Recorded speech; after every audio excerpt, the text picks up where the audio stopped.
አንዳንድ ሺህ ዓመት የሚኖሩ ሰዎች ያሉበት ዓለም በጣም በስፋት ይጽፋል። ለምሳሌ እነ ኤልያስ እነ ሄኖክ እነ እዝራ ሞትን ሳያዩ ተሸጋግረዋል።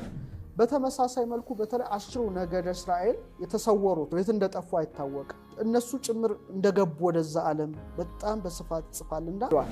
ሌላው ከፍተኛ ነገርን የያዘው ጥንታዊው የነገረ ማርያም መጽሐፍ ነው።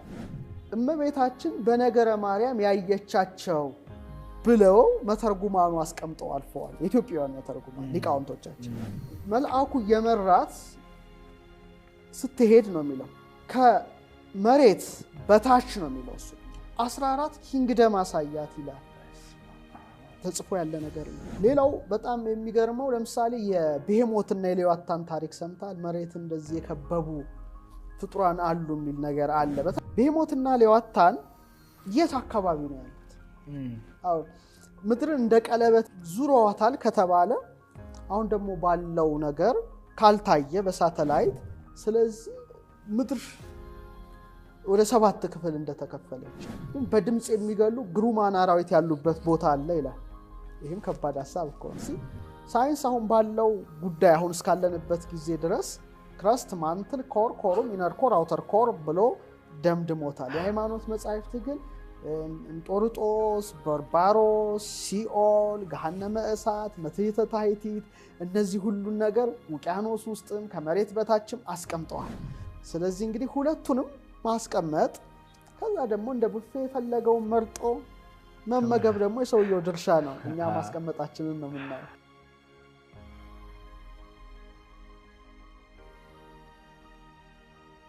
ሌላው ከፍተኛ ነገርን የያዘው ጥንታዊው የነገረ ማርያም መጽሐፍ ነው። ይህን የዛሬ ከ10 ምናምን ዓመት በፊት ትርጓሜ ቤት እያለሁ ስማር ማለት ነው ሁሉ ጊዜ ገርማኝ ነበረ። በተለይ ቅዱስ ጳውሎስ መልእክታት ትርጓሜ ስንማር ቅድም የተጠቀሰውን ፊልጵስዩስን ወለታይተ ምድር የሚለው ከምድር በታች ያለው ሁሉ ጉልበት ሁሉ ይንበርከክ የሚለው ላይ ምን ይላል? እመቤታችን በነገረ ማርያም ያየቻቸው ብለው መተርጉማኑ አስቀምጠው አልፈዋል። የኢትዮጵያውያን መተርጉማን ሊቃውንቶቻችን ምንድነው ይሄ ነገር ነበር ያን ጊዜ እንደዚህ ብላ ተብሎ ነው የተቀመጠውና በኋላ ትልቁን የብራና መጽሐፍ አግኝቼ ማንበብ ጀመርኩ። በጣም ብዙ ሺህ ገጽ ነው።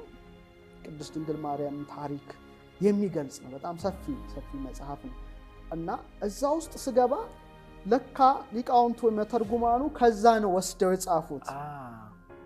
ብዙ ሺህ ገጽ ነው ብያለሁ። በጣም ትልቅ መጽሐፍ ነው። ብራናው መልአኩ የመራት ስትሄድ ነው የሚለው ከመሬት በታች ነው የሚለው እሱ ከምድር በታች ያለው ሊንበርከክ አይደለም የሚለው 14 ኪንግደም አሳያት ይላል ተጽፎ ያለ ነገር ነው።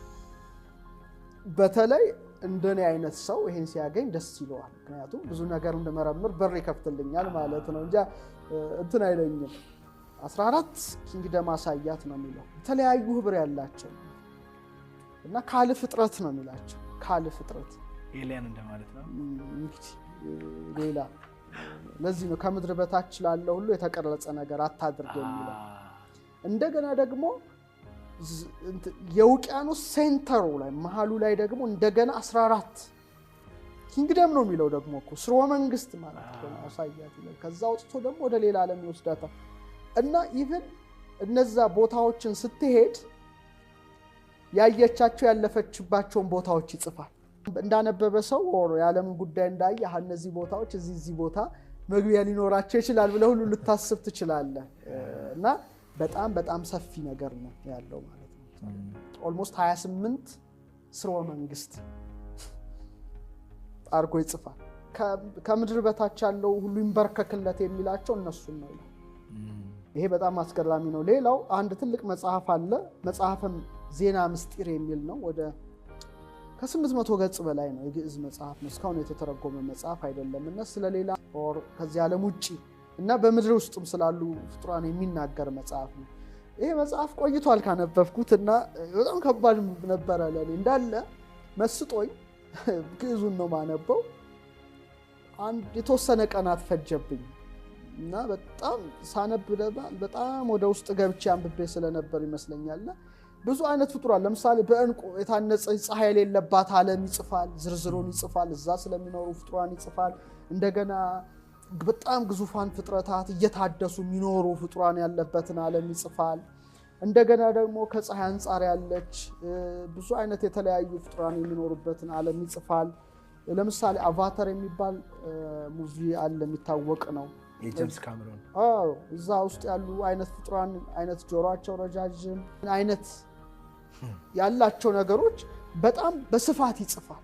የዛሬ ስንት ዓመት የተጻፈ መጽሐፍ ነው? በጣም የቆየ እኮ ነው። ግዕዝ ብቻ ነው። ይሄን አንብቤ በጣም ከባድ ነበር ለኔ ነው። ግራ እንትን ይልሃል። ይህ ብቻ ሳይሆን ብሔረ ብፁዓን ይባል ዓለም እንዳለ 1000 ዓመት የሚኖሩ ሰዎች ያሉበት ዓለም በጣም በስፋት ይጽፋል። ለምሳሌ እነ ኤልያስ እነ ሄኖክ እነ እዝራ ሞትን ሳያዩ ተሸጋግረዋል። በተመሳሳይ መልኩ በተለይ 10 ነገደ እስራኤል የተሰወሩት የት እንደጠፉ አይታወቅም። እነሱ ጭምር እንደገቡ ወደዛ ዓለም በጣም በስፋት ይጽፋልና ሌላ እንትን ነው ማለት ነው። ከፍ ያለ ደረጃ ያደርሰዋል። ሌላው በጣም የሚገርመው ለምሳሌ የቤሄሞትና የሌዋታን ታሪክ ሰምታል። መሬት እንደዚህ የከበቡ ፍጡራን አሉ የሚል ነገር አለ በተለያዩ ዓለማት ትውፊት፣ በኢትዮጵያም በስፋት ይነገራል። ቤሄሞትና ሌዋታን የት አካባቢ ነው ያሉት? አሁን ምድርን እንደ ቀለበት ዙረዋታል ከተባለ አሁን ደግሞ ባለው ነገር ካልታየ በሳተላይት ጋድዚላ ቨርስ ኮንግ ደግሞ ሙቪው ይሄንን ነው የሚያሳየው። የቤሄሞትና የሌዋታንን ታሪክ ነው ያመጣው በሙቪ ደረጃ እና $571.9 ሚሊዮን ነው ያስገባው። ስንት 500 ነው? 571.9 ሚሊዮን።